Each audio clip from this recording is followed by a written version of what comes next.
Well, one last Super Bowl note for you. 42-year-old NFL Hall of Famer Warren Sapp was arrested this morning for soliciting a prostitute in Phoenix. He was there covering the Super Bowl for the NFL Network. The two women told police they were at the hotel as escorts. Now, Sapp admitted involvement in prostitution after he was caught with them during a fight over money. NFL Network fired Sapp just hours after the news broke. The National Football League has spent an entire season dealing with plenty more than just the game. Social issues have become something of a political noose around their necks as they seek to keep the cash flowing while also proving to people they really care about those people with all the dollars. The Super Bowl proved they are concerned and maybe at the same time still focused on all the money.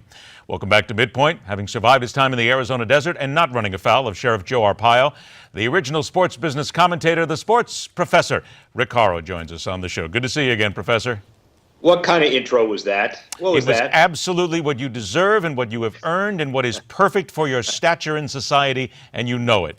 Don't dare question wait, that. Before you start, yes. 5 days in the desert. I just gave a speech last night to a bunch of sports entrepreneurs here at Stanford University, and considering what I met and was exposed to in Arizona, that is absolutely two ends of the spectrum, my friend. I'm going to have you need to write that down one of these days. That's a chapter in a book right there to talk about. But yeah. we shall eschew that for the moment and move away to some of the more interesting things. The National Football League. Higher ratings, highest rated program ever, most watched by people in the history of television, hand over fist making money. Rick, let's face it, this has been a tough year.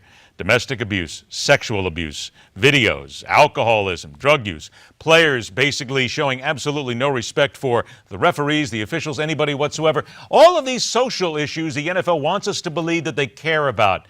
Yet at the end of the day, people say, I'm not going to watch the game, I'm not going to go there, I'm tired of the NFL. With all of these different issues, people still show up in droves, Rick. It doesn't make a difference. The NFL could say nothing, and people would still show up in record amounts of crowds and money, right? Is that a question? There it is. I said right at the end to throw it at you. Go ahead. Yeah, listen, the bottom line is, as usual with us, and I mean this with all due respect, it's not that simple. And if you put it in an Alcoholics Anonymous perspective, which I know is hard to do, when you hit rock bottom and people notice an issue, then they respond to it. Everybody understands the 120 million people watching, the 3 million required user space that NBC had on their internet access, and on and on. Sponsors, 4.5 million for 30-second spots, 45,000 in 1967 with the first Super Bowl. We all have our pet numbers, including, by the way, 35% increase in antacid purchases the Monday after the Super Bowl. Bet you didn't know that. But here's the bottom line of all of this. The NFL understands the juggernaut and what it means. And every owner that I talk to at the Super Bowl realizes how the processes that needed to be in place were put in place. Now, that doesn't mean it exonerates the NFL from guilt, clearly. But the domestic abuse policy was promised by Roger Goodell before the Super Bowl, and it was put in place in mid-December.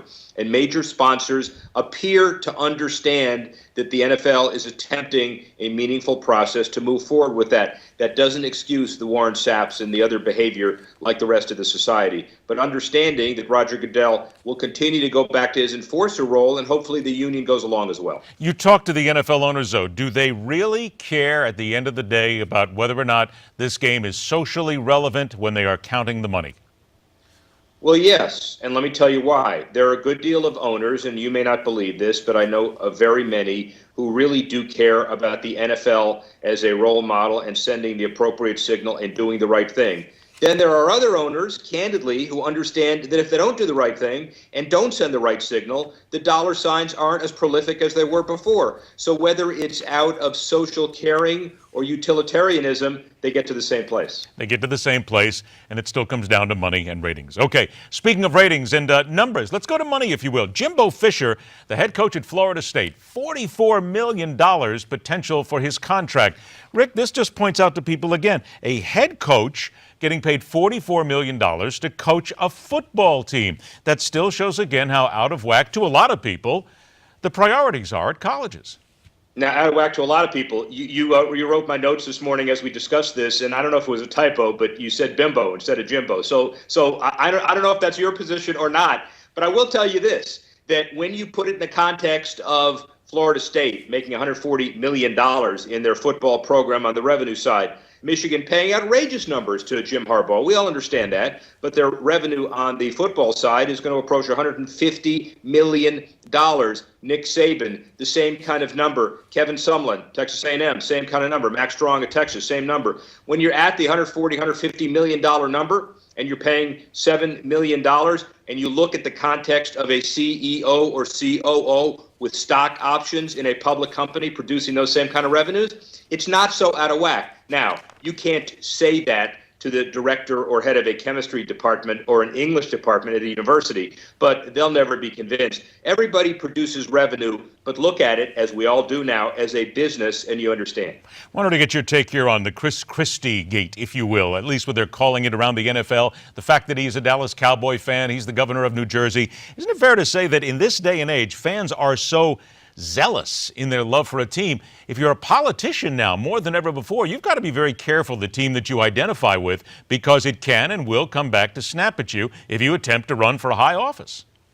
Well, it snaps at you if you hug Jerry Jones and you are in New Jersey and the Giants and Jets are there, the dreaded rival, the Giants and the Cowboys. But you know, you're a football fan, and Christie has made a political decision that most people leave that issue at the ballot box. He might be right. He might be wrong. John McCain, by the way, said before the game here or when I was in Arizona, he said, look, I hate the Seahawks and I hate the Patriots because they beat my beloved Cardinals, so I don't care if either one wins. So I guess there is an issue about making sure that you stay as a fan. Now, if there's question about using public money to travel or taking time off to travel, that's an entirely different issue, but I don't think we're there. I only got about 20 seconds left. Would you agree that there was absolutely no conspiracy whatsoever? Oliver Stone was not there at the Super Bowl. This wasn't something that came out of the heavens here the last couple seconds of the game? No, although you got to say it was one of the best games you ever possibly saw. Thank you. I think the conspiracy got dropped down, and he put that ball in Kearse's hands at the 3-yard line to get to that point. No conspiracy. Take that to the bank. Newsflash. Thank you so much. I'm so glad you said that. For once, you and I actually agree on something. We agree on this narrow issue. Don't get used to it. Trust me, I never do. I've been doing it for over 25 years. I've never gotten used to it. The professor, the sports professor, Rick Horrow. Have a great time in California, my friend. We'll talk to you again next week. I'll see you next week, man. All right, take care. Away from the worldwide crises that are going on right now, there is one country that at the moment is turning Europe and world economies on their ear. Another bailout and more when MidPoint continues.